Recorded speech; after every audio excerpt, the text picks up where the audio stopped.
opportunity. And then, of course, thank you, Tate. Where'd you go?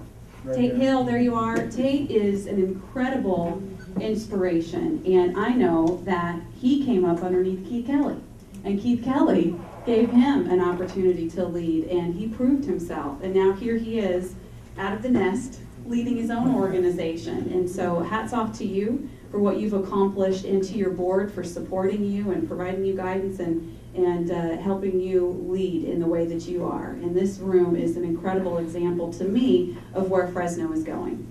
And it's meetings like this and gatherings like this that make me know, reinforces yet again that our community is destined for greatness. We've never been in a time like this before in any kind of recorded history that I know of. Something absolutely remarkable is happening in our community, and it's a lot of stuff coming together at the same time, and it's about time. So, and the Fresno Metro Black Chamber is a good example of that to me. So I am happy for all of you, and frankly, I feel like, you know, I just heard this amazing presentation by Dr. Watts. You have an incredible panel coming up after me. I feel like I should just shut up and let you all come, because the people who are on your panel next are some of my favorite people and people I enjoy working with. But I wanted to share a couple things with you that as I was reflecting last night on this conference and my experience in community leadership, and you know, what did the road look like? Job, and it's kind of like the, you know, the dog that caught the car. So what? And I'm happy every day that I did, so don't get me wrong. You know, but I look back on, I was a newcomer to Fresno in the late 1980s, and my roots were in the Midwest, and I thought I came to California, and on the surface it's kind of the same, but many of you who have lived in other parts of the country know it's weird out here. California is a different place. I wouldn't change it, I wouldn't leave it, but it's different from where I grew up in kind of the traditional Midwest. And so my intention was to leave this community as soon as I finished high school and wanted to go to college and back in my homeland, Texas, Oklahoma, Arkansas, somewhere back there. But I ended up staying because I got a scholarship to go to Fresno State. And we went to Fresno State together.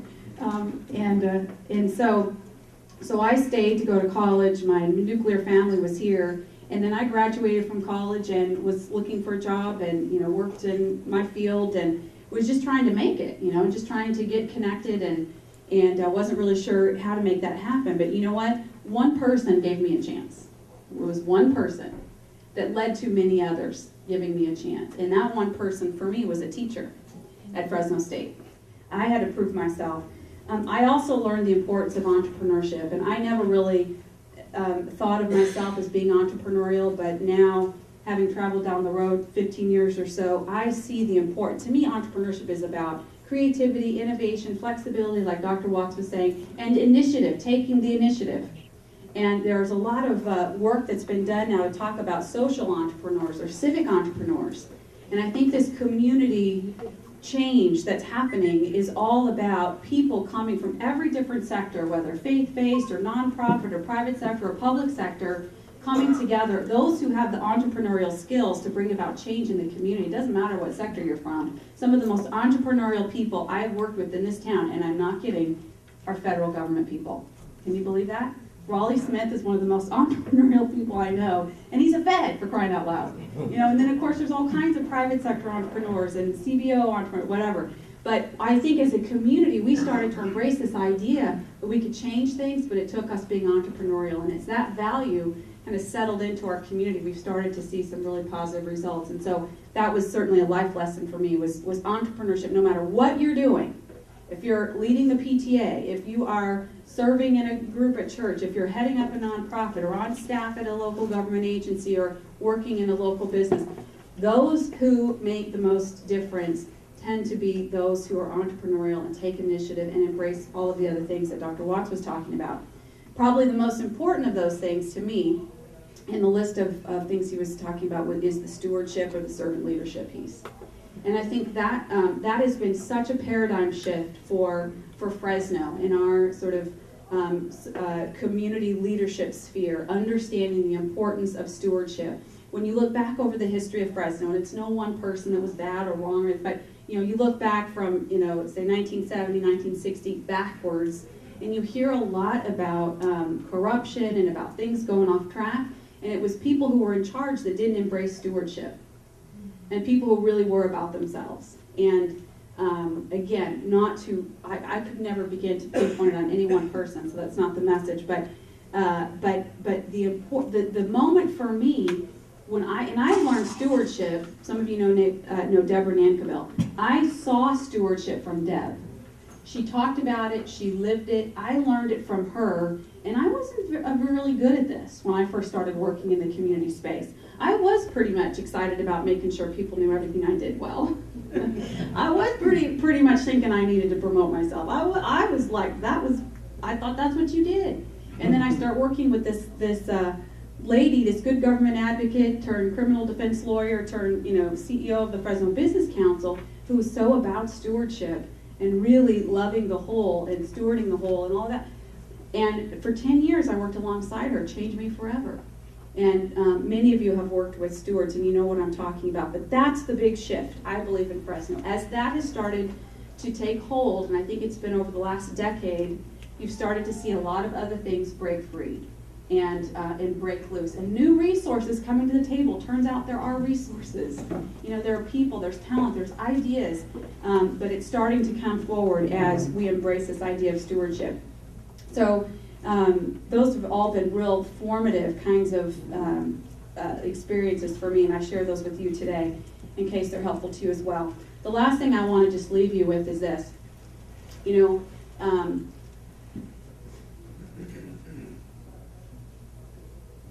I know what it's like to want change.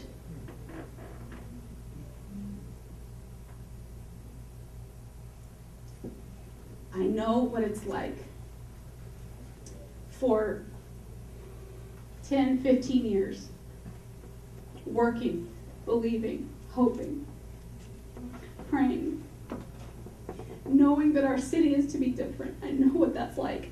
I know what it's like to be on the side of, we're not there yet, but I know it's coming. And if we keep pushing, and if we keep believing, and we keep overcoming, we will get there and we will see it in our day. I know what that's like. But I want to tell you that I believe our community has turned a corner. And it's really important when you're hoping so much for something, when it starts to show up, you have to recognize it. Because if you're still in that mode of, oh God, would you please come? And he shows up, or, oh, I want change in my community so badly. And people are coming and they're acting differently and they want to let bygones be bygones. If you don't see it, if you don't recognize it, and you're still on the side of hoping and begging and believing, but you can't see it when it's happening, you miss it. Okay? There's been a real important transition in our community. I believe we are now to be walking in expectation. The things that we've hoped for, the things that we've believed for, the business growth, the access to opportunity, the improvements in our educational systems, residents taking their neighborhoods back from gang violence, all people coming, all of that stuff, let's believe that it's now.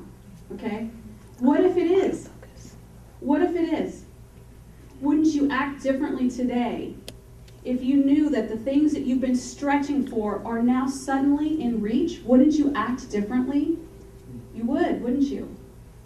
Okay, so we got to make the change.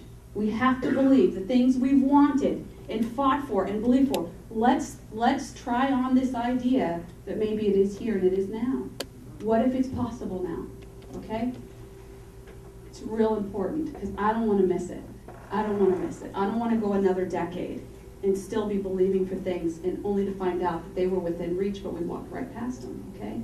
That's a little conceptual, but I think you know what I mean, all right? I think you know what I mean. Act like it's now, because it is. Act like it's now, all right? Okay. God bless you guys.